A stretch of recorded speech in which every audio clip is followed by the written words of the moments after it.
Joining us now with stories trending around the world is Our Lady from Ogidi, Anieze Osakwe. Good morning. Wow, good morning, Dr. Abati. Thank you. Good morning. Good morning, Ayo. Good morning, Rufai. How's it going? Umukwata to Ogidi. There you go. What's trending? Of Ogidi. Oh, yeah. Good to be with all of you, and good morning to everyone out there. Thank you all for starting your day with us. And we start what's trending today with reactions trailing the sudden announcement of the resignation of two major figures in the oil industry. The chief executive of the Nigerian Midstream and Downstream Petroleum Regulatory Authority, Farouk Ahmed, and Gbenga Komolafe, Ahmed's counterpart at the Upstream Petroleum Regulatory Commission. Now, both resignations coming after some very public confrontations with the president of the Dangote Group, Aliko Dangote, over fuel importation, pricing, and oversight in the downstream sector, but also some more personal issues, including Dangote accusing Ahmed of economic sabotage and questioning how he could afford to pay millions of dollars for his kids' school fees in Switzerland. Now, both resignations were announced from the presidential spokesperson, Bayo Onanuga, in which he stated in part, President Tinubu has asked the Senate, and he said this in a tweet, to approve the nominations of two new chief executives for the NMDPRA and the NUPRC. The requests followed the resignation of engineer Farouk Ahmed and Gbenga Komolafe, as I stated, and both officials were appointed in 2021 by former President Buhari to lead the two regulatory agencies created by the Petroleum Industry Act. That was Bayo Onanuga's tweet that he put out last night. And I'll just take some quick reactions before coming to you, Dr. Abati. One person, Yemtek, said, "Power truly pass power. In this country, when Dangote sneezes, institutions catch a cold. Decisions realign, chairs shift, and the system pretends it was always headed there. You can dare him if you like, just don't be surprised when the room changes before the echo fades." Mega Mixer, another tweet, said, "Resignation is not exoneration." This is the next tweet. "The ICPC must proceed with the investigation into the $7 million Swiss education claims. Public service is a trust, and if a salary of $48 million cannot justify such lifestyle costs, the source of those funds must be recovered for the Nigerian state." And Dr. Abati, I know we've discussed the story, but I still think that last tweet had an interesting point. What does this all mean for the Nigerian state, for Nigerian people? How are you seeing the story? Okay, I had some phrases from you that, when Dangote sneezes, institutions will take notice. But I don't think it should be personalized in this regard. Yesterday I said, Alhaji Aliko Dangote has played the role of a whistleblower, but they should not leave it at the level of personality. Dangote himself is an institution. A man who has this big investment in the country can raise questions. I said that, look, Nigerians should see this as a patriotic call, and they too should be motivated. If they hear something, they should say something for the benefit of integrity and accountability in our public institutions. And I raised the question, a Latin expression from Juvenal in satires, saying that qui custodes ipso custodis. Who will guard the guardians? I said yesterday that this is a conflict between authority and regulatory agencies. Our regulatory agencies must also have an oversight. And it was in that context that I said, some of these regulatory agencies, they don't have boards. The primary job of the board will be the fiduciary responsibility of having oversight. I've seen some people sending me text messages saying I said the CBN doesn't have a board. But there is a long list of agencies that do not have boards. People can even ask questions. That is my basic point. Who will guard the guardians? People should look at that. So if the CBN has a board, fine. But there are other agencies that do not have boards. I don't want to provide any list, so that other people won't say, oh, we have boards. So that's for President Bola Ahmed Tinubu. ICPC investigation should continue for us to get to the bottom of this. And I said, okay, in any case, the two gentlemen, NMDPRA and NUPRC, they were appointed by President Buhari in 2021. Now, after 4 years, maybe their tenure will expire September 2026.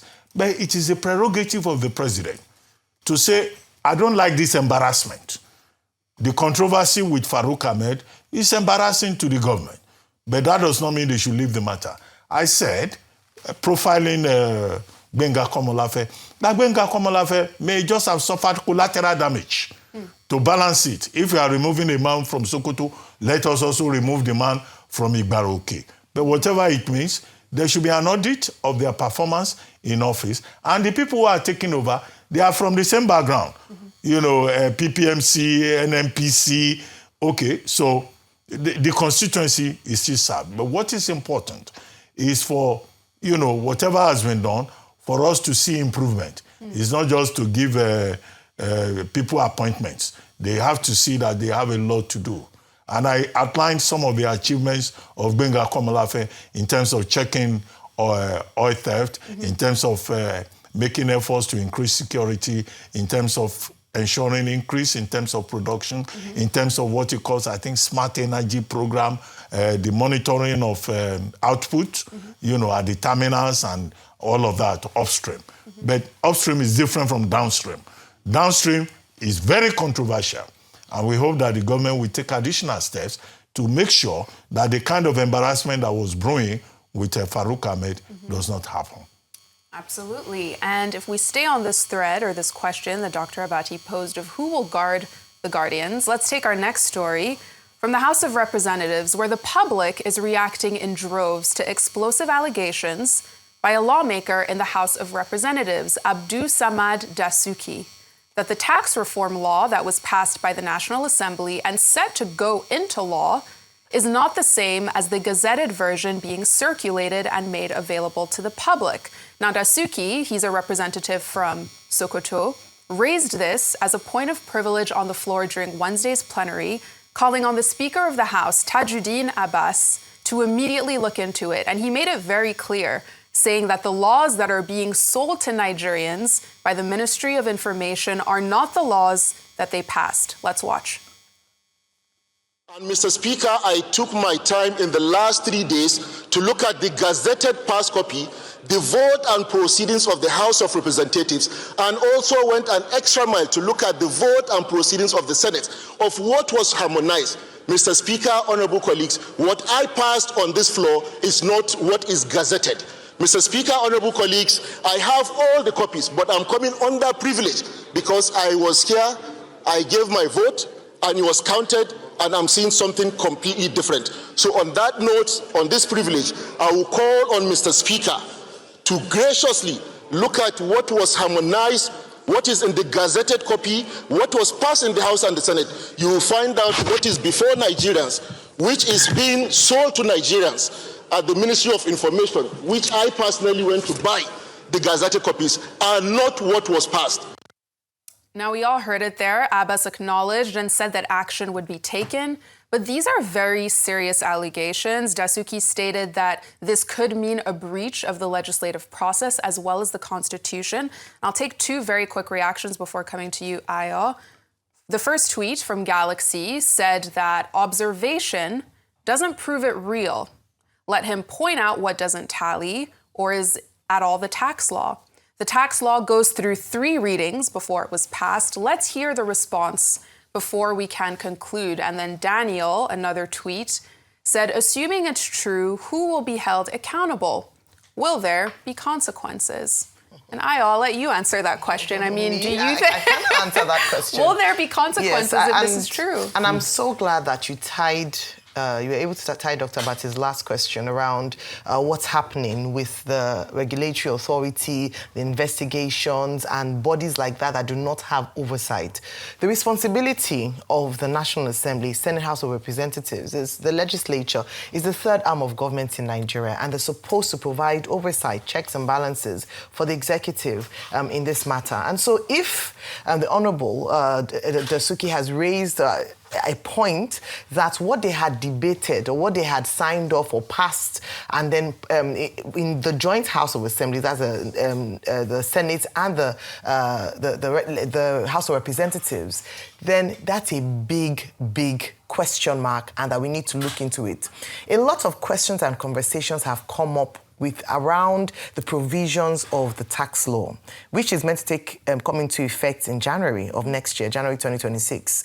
There are a few concerns. Capital gains tax is one of them. The issue around taxes that will be paid, how it is staggered, whether it's fair. And in fact, if I recall, there are a few things that were said during the explanation of the tax laws that are even different from the conclusion. And so I'm glad that he's raised that point, doing his duty. And I'm surprised that a number of others didn't have the opportunity to read through and check through that what they agreed to or what they passed is what the president or has been gazetted now.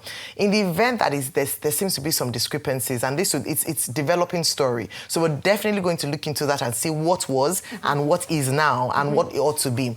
If there are discrepancies, like you mentioned, I believe that it will have to be transmitted back to the National Assembly. The Senate can then institute an investigation to determine whether or not it cannot be passed because, like he mentioned, it will be a constitutional breach. At the end of the day, what Nigerians are asking for is a fair deal for all, from the government side and very importantly for the Nigerian people.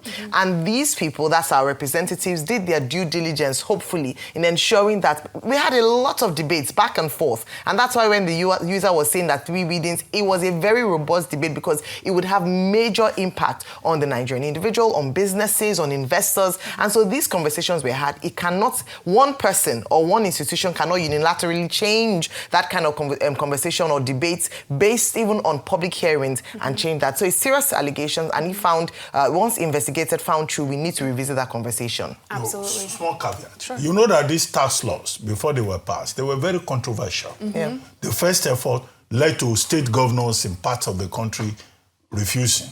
And then, of course, there was a lot of negotiation between the executive and with the legislature. And then we arrived at the harmonized copy that Dasuki MP, PDP, Sokoto State, was referring to. It's good that the House of Reps has now said they should look at the matter at plenary. When they do so, they should not pass a resolution, because a resolution is non-binding, technically. A motion that whoever published the Gazette should withdraw it. And then the people responsible for that should be, identified and sanctioned accordingly. Because, as Dasuki MP, PDP Sokoto was pointing out, it is a breach, not just of privilege, but also of the Constitution. The people representing all of us cannot decide. Part of their function under Section 4 is to make laws for the good governance of Nigeria. And having done so, and the president having assented to it, you cannot overrule them when you publish the Gazette. So it's a very serious matter. We're in serious trouble. This should not become a pattern. That's why this must be dealt with. Absolutely. Very serious story that we'll keep following as it progresses. But we'll go to Zamfara State for our next story, because there's a new video trending this morning that reportedly shows a member of the House of Representatives violently manhandled by a pretty sizable crowd. In the video, the mob pushes him, they throw sand at him as he struggles to kind of keep himself safe with security. Let's watch and discuss it after.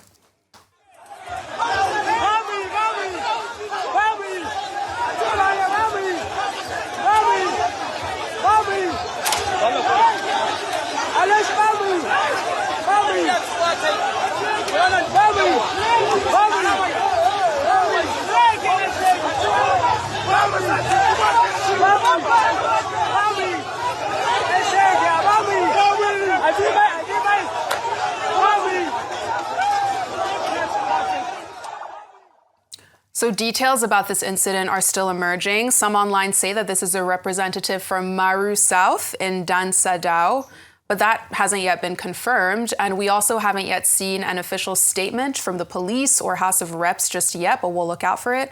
But Rufai, I'll come to you on this just because the video is so violent. It's pretty intense. No, that's wrong. How are you? You might have it? reservations against a public official, whatever might have happened, but that's wrong.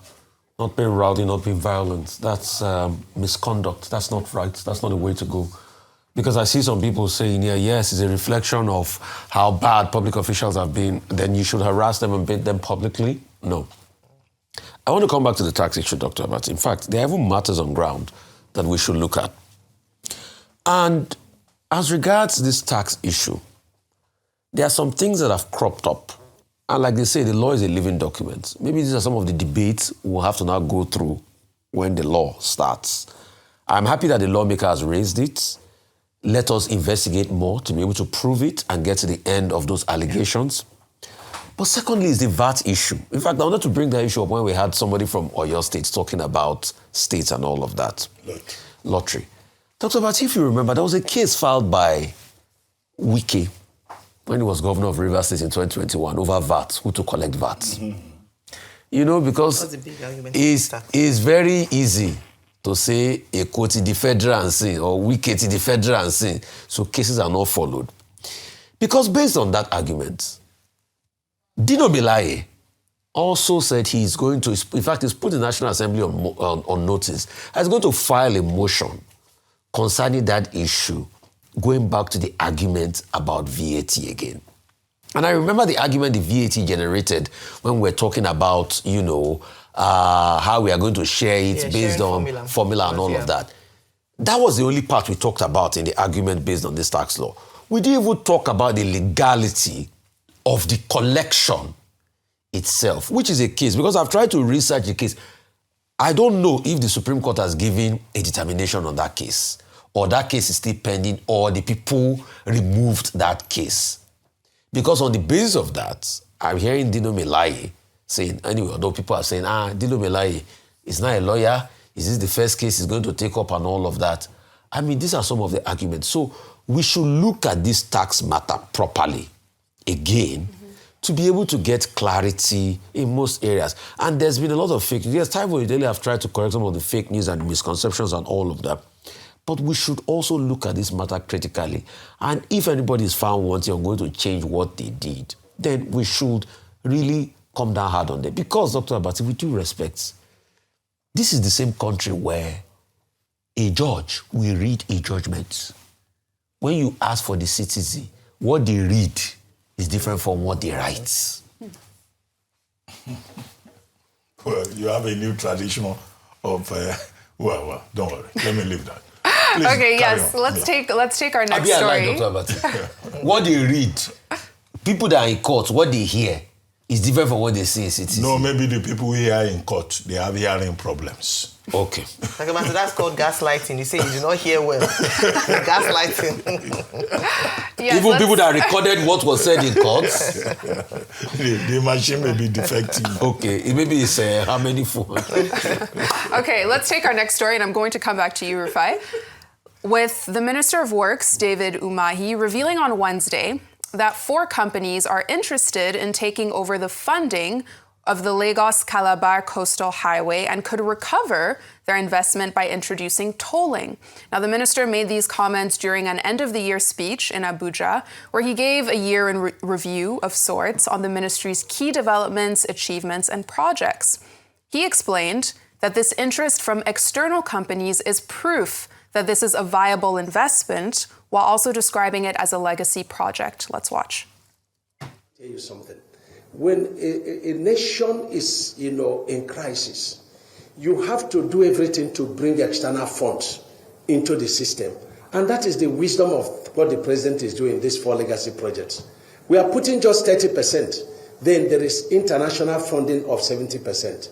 And there is return on investment, and it's very high. There are people that have been quoting, about 4 different companies, that they want to pay 100% of what we spent on Coastal Highway Section 1 and then take it over and toll it. That process is on. So the legacy project is an investment. It's not just a road and bridges construction. It's an investment. So in this end-of-the-year review, the minister also highlighted road and bridge projects in the Northeast to exemplify, in his words, that no part of the country is being left out. But to go back to this coastal highway comment that he made, a lot of users online, but also just drivers or commuters, naturally shudder when they hear any mention of tolling. I mean, Rufai, how do you see these specific comments? Anyway, I will not dignify the minister with a response because he went calling my name again and it's on record, so that maybe any day he visits this place and I remind him that you called my name again and he will say, I'm a small boy, who are you? I will not dignify, I will not respond to him. But accountability is the order of the day. No matter how much you try to shut me, I will ask for accountability. Please, this tolling they want to do, how much would they have raised from tolling before they will say it's enough? Because we have done these tolling affairs in Lagos, so, and we know how it ended. As of people say, okay, we had pretty much paid back the money. Then if you are going to toll something, we keep asking a proper breakdown of the cost to the citizenry. Because if we want to claim, yes, it's dividends of democracy, and you are tolling it, and we don't know the rudimentary things about the cost. And this is not Rufai here. The other day, what's it called? The man from Safosho Doherty that ran for governor in Lagos was talking about another cost per kilometer. He said he had some papers with him and all of that. Maybe Mr. Umahi will talk to Mr. Fosho Doherty as regards that so that they will not say it's about Rufai. But we need the accountability of the cost threshold and what is really involved and how long this tolling is going to span. How long are we going to use to pay the money? Can they also tell us what they will be realizing every year so that we know how much we are going to pay the money for? I think that's just the basic level of accountability. And I think any citizen that government wants to start taxing heavily or has even been taxing heavily through their payee already should be able to ask for these questions because, I mean, they collect payee from us. And apart from that, I hold a Nigerian passport. And if I hold a Nigerian passport and I bear the title of being a Nigerian like anybody else, these are just basic accountability questions. So the next question I would like to ask, what's going to be the duration for the tolling? Is there going to be a sunset clause? How much are they going to collect? Maybe they can even add interest on top of it. Or is it going to be tolling in perpetuity? Let's just get all this clarification right. I think it's not too much to ask for. Okay. In 2005, Nigeria set up what they call Infrastructure Concession and Regulatory Commission, ICRC. Now, that body was supposed to handle this kind of situation, public-private sector partnership with regard to public infrastructure and how public infrastructure can become investment. And when you have investment, you get return on investment. So the Nigerian government is saying we are going to toll the Lagos-Calabar Highway, Section 1 or whatever. In principle, there's an idea. But do we have the experience? Have we learned from the mistakes ICRC has been making from 2005? There are concessions that have been made in this country that are still very opaque. So they have to start from that level. Number two is what Rufai talked about, who is going to get involved, the accountability. It was a case in this country that wives of prominent politicians were the ones in charge of toll gates. Yes, no. Now, this should not become another project where it is the wives, all these wives, are the ones who are going to take charge of tolling. So there must be transparency in the bidding process. And we, Nigerian civil society, must be involved. This should not be some kind of opportunity for politically connected persons. Three is the duration. They will tell you 25 years. There are persons who have been holding on to Nigerian assets since 2005. When is the sunset clause, to use another expression there? So all of this is important. But tolling is something that is done internationally. People who live in the US, who live elsewhere, they pay tolls. Here, it's about who and what is involved. That is where we need clarity. But the minister is right when he says we're looking for return on investment. ROI, they call it in business schools. But it is the process and the transparency that will be the issue. Absolutely. And that's what they must pay attention to.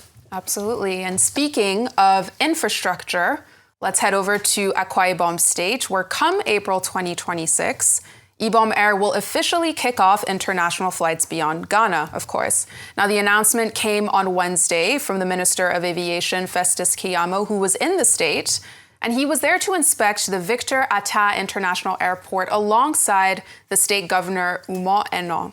Now, the minister said the airport is almost ready for international operations, with Governor Eno thanking him for ensuring that aviation infrastructure is used as a key tool for the state and the country's economic growth. And as we talk about travel, we have a new video trending on social media, which features an influencer named Laura Ikeji calling out Nigerians as greedy for increasing prices on just about everything during Dirty December. In a video shared on her Instagram on Tuesday, she describes this December-only price inflation as unreasonable, saying, and I quote, "We will be the ones to ruin Dirty December with our own hands." Let's watch. We are a greedy nation. A greedy baje. We are greedy. I braided this hair for 70,000 naira before I left Nigeria. Now my braider is telling me that she will not charge less than 200,000 naira to braid this hair, this same hair for my clients. That I should charge the client 250,000 naira because it is Dirty December. We will ruin this Dirty December with our hands, I'm telling you. We will ruin this Dirty December and we will all rest. I sell the most during December, but I'm not a greedy person. We are greedy. Airbnb is the problem why house rents are expensive in Nigeria. Airbnb. Landlords realized that people were charging hundreds of thousands for a day. Now said to themselves, if they are charging hundreds of thousands a day, let's charge this a year.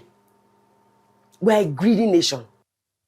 Now, there have been a lot of conversations around the pros and cons of Dirty December. According to Lagos state government, Lagos alone made $71 million last December alone. But people online have been complaining about the traffic, the prices, the crowds. You know, Reno Omokri posted this video on his social media pages of the airport, and I know we've all noticed how much traffic has increased in the last few days or weeks. Taking these two stories together, you know, Ibom Air, international travel in Akwa Ibom, this mad rush of diasporan Nigerians, people from the diaspora coming in. I mean, how do you balance these two? The word is balance. Okay, let me start by saying congratulations to Ibom Air. I remember when the idea was floated around Akwa Ibom floating an airline, a number of people argued, oh, government should have no business doing business. Would this work? We've seen the way it's worked. But I want to say that two successive governments, they've been able to sustain Ibom. There were a few down moments, but it seems like they've been able to bounce back. Mm-hmm. And I want to say they also sort of contributed significantly to this change around timing, discipline, around air travel. So kudos to them. They've been able to operate it since the Emmanuel Udom administration and now continued by the Governor Umo Eno administration. So well done, and I'm glad to see that they're able to take this flag and expand their horizon, expand their destinations to include even more international travel beyond Ghana. What I'm hoping for now is if the government should do their part, and now I mean the federal government. Mm-hmm. A number of private players in this space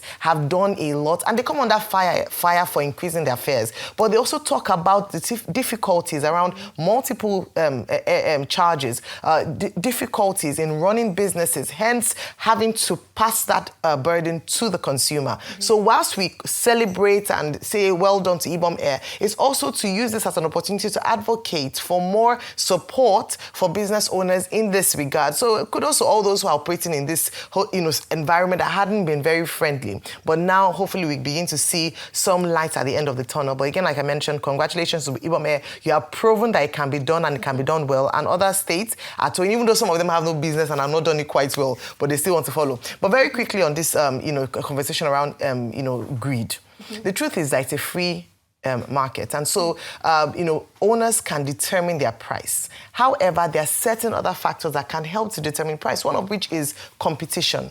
Where you see, in many countries around the world, December is peak period. If you want to book a flight that's not Nigerian owned, the prices are triple, or quadruple in some instances. I like how you linked it to, can we get the benefit of the services that we pay for, so that it doesn't become an opportunity to make money, but it's wasted because you come in, you're tired, you're frustrated, you're stuck in traffic. And so I cannot legislate on business owners on how they price their goods and services. Where there's increased demand, where there's scarcity in the market, you will definitely see that prices will go up. Mm-hmm. But what I'm just going to say is that, can the government ensure? Yesterday I praised the Lagos state government for handling traffic, but yesterday traffic was horrendous. So they haven't really quite been able to manage it properly. But I can't legislate on prices. It's a free market. Free market economy does not mean absolute greed and inhumanity. Mm-hmm. We have a Federal Competition and Consumer Protection Commission.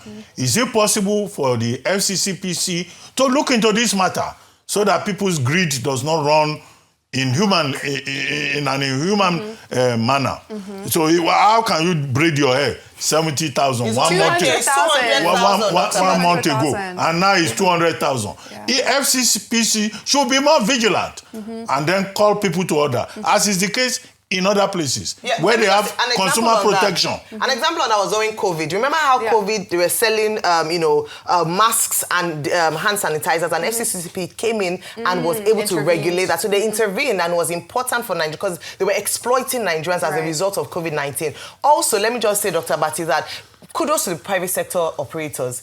They do a lot without government support. And so when it's time for them to now make profit to recoup for all the expenses they made all through the year, generator costs, transportation costs, all that, you're not telling them they don't make money. They are recouping their costs. So the government too should do their own part. I think one question we've not asked as regards, and this is going to be my last comment today because of time. I think one question we've not asked about this December, and we have not been able to effectively plan, is, as we speak today, can you tell me the number of people that came into this country the December period, the exact data? Because if we have it at the airport. No. If you don't have the exact data, and we all have it, there's no way we can plan for it. So at least the authorities, if you can give us the exact data of the influx of people that have come in this period for 30 December, let's start with that and let's start to plan. So now, under milestones, we are remembering the life of the former Chief Justice of Nigeria, Justice Ibrahim Tanko Muhammad, who died at the age of 71 on Tuesday.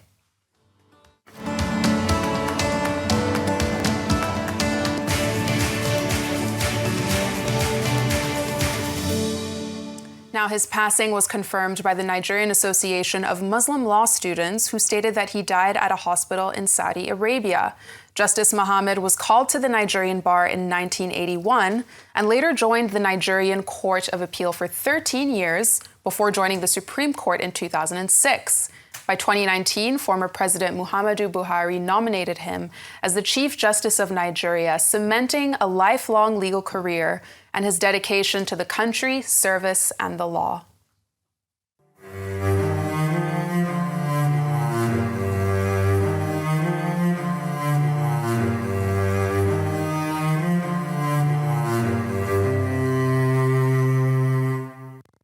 Now, President Bola Ahmed Tinubu also expressed his condolences to the justice's family. In a statement, he described him as an eminent legal mind and a dedicated public servant. May his soul rest in peace.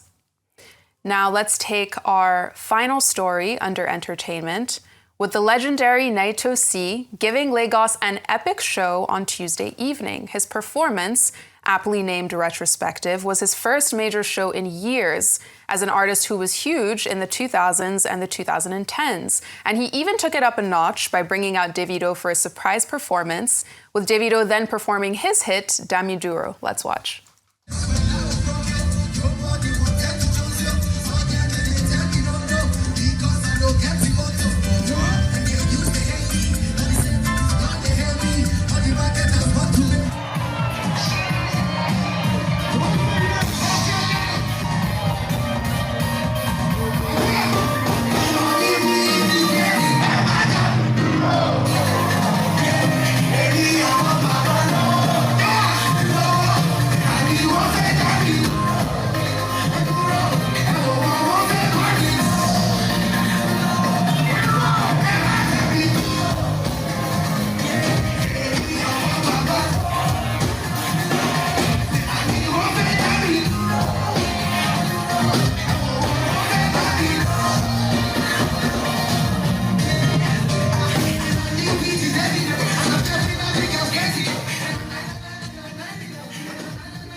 Now, what a show. During the show, Davido also thanked Naito C for his support and giving him a chance when he was still an up-and-coming artist, which makes for a nice full-circle moment. And that's our entertainment story for today. Big deal. There you All the go. Little C fans. I'm so glad that he was able to do that concert, and it was very nostalgic for a number of people. I wish I could have gone, but I saw, and shout out to his wife, the Nicole, premium pie, yes. Nicole, who was #1 chief marketing officer. But these are some of the, attractions of Dirty December. This is what makes Dirty December. I know Adekunle Gold has one of his, a big orchestral concert planned, a number of activities. Lagos is such a rich cultural hub. I hope we can tap in fully because there's a gold mind here, and unfortunately being overshadowed by all these conversations around, cost, value for money, and so on. Very interesting. It's one of the things you people focus on in church on Sundays. I also get in touch with culture. I'm a journalist. I had to I had to keep abreast of what is happening everywhere. But I love Little C. God bless. Thank you all for your great analysis today.